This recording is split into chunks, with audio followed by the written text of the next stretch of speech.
दिल्ली के जंतर मंतर पर अब लंबा हंगामा होने वाला है, क्योंकि अभिजीत दीपके ये कोशिश कर रहे थे कि धर्मेंद्र प्रधान जी इस्तीफा दे देंगे, लेकिन ऐसा कुछ हुआ नहीं।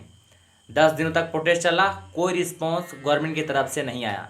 जिन लोगों ने वोट देकर उनको बैठाया, आज वो लोग इस्तीफा की मांग कर रहे हैं तो कोई रिस्पॉन्स नहीं आ रहा है।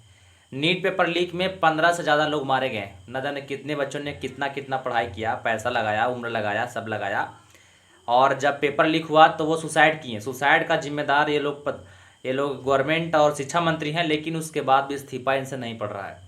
ये लोग झुकना नहीं चाहते हैं और सीजेपी पीछे हटना नहीं चाहता है। अब मामला यह है कि बहुत सारे लोग वहाँ हड़ताल में बैठ गए हैं, जिसमें से एक आपने देखा होगा, छत्तीसगढ़ से एक युवा जो ना बोल रहा है ना कुछ खा रहा है, लेकिन हड़ताल पे बैठा हुआ है।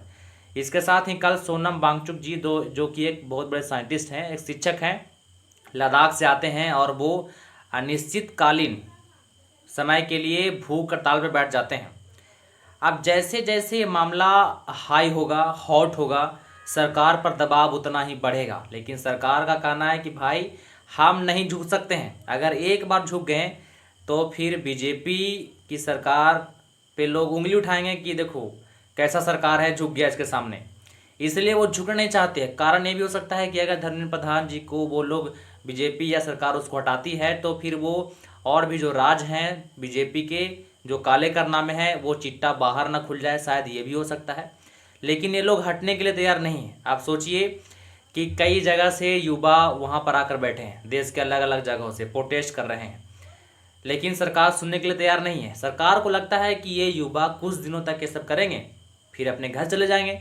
अब इनका यही प्रोपेगेंडा रहा है, लेकिन इनको यही पता है कि देश का युवा गरीब है, बेरोजगार है, कितना दिन तक प्रोटेस्ट करेगा बिना खाए बिना पिए, कितना पैसा लेकर आएगा, 2 दिन 4 दिन। लेकिन 10 दिनों तक ये प्रोटेस्ट चल रहा है। आपस में लोग कोऑर्डिनेट कर रहे हैं, मुस्लिम समुदाय के लोग, किसान लोग, आर्मी लोग, टीचर्स लोग, सब लोग मिल करके इस प्रोटेस्ट में जान दे रहे हैं। अब सोनम वांगचुक जी का भूख हड़ताल शुरू हो गया है। इसका मतलब है कि ये प्रोटेस्ट अब हॉट होने वाला है और कुछ समय के बाद सरकार पर प्रेशर बनेगा। अब देखिए, प्रेशर बनने के बाद क्या सरकार इस्तीफा दिलवाती है या अभी भी अपनी जो बात है उस पर अड़ी रहती है। सवाल यह है, लोग सवाल पूछ रहे हैं कि इस्तीफा दे दो, अगर मौत का जिम्मेदार आप हो तो इस्तीफा दे दो, लेकिन ना झुकने का नाम ले रही है, ना ही कोई रिस्पॉन्स आ रहा है।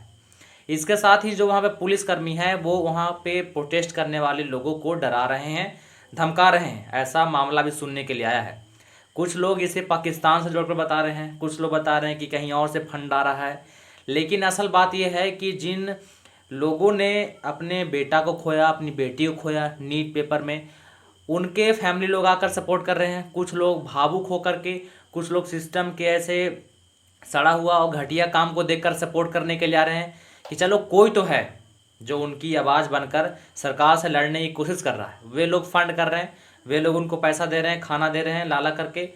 तो काफ़ी सारे बातें सामने आ रही है। लेकिन एक चीज़ जो है, जो सामने आ रही है कि ये जो स्टूडेंट हैं ये पीछे हटने को नाम नहीं ले रहे हैं। सब लोग अपनी बात पर अड़े हैं। चल 2 दिन के लिए कोई और बंदा आया, 2 दिन के बाद कोई और देश से दूसरा लोग आया। ये प्रोटेस्ट लगातार चलते जा रही है। अब ये देखना होगा कि क्या सरकार इनके सामने झुकती है या सीजेपी जो है अपने इस प्रोटेस्ट को वापस लेकर हट जाती है। अब सवाल यही पर है, अगर बीजेपी पीछे हटती है तो फिर काफ़ी कुछ देखने को मिलेगा बीजेपी के अंदर, और भी ऐसे प्रोटेस्ट और प्रदर्शन होना शुरू हो जाएगा उनके मंत्रियों को हटाने के लिए, उनके काले कारनामे को हटाने के लिए। तो ये मामला अभी लंबा चलने वाला है।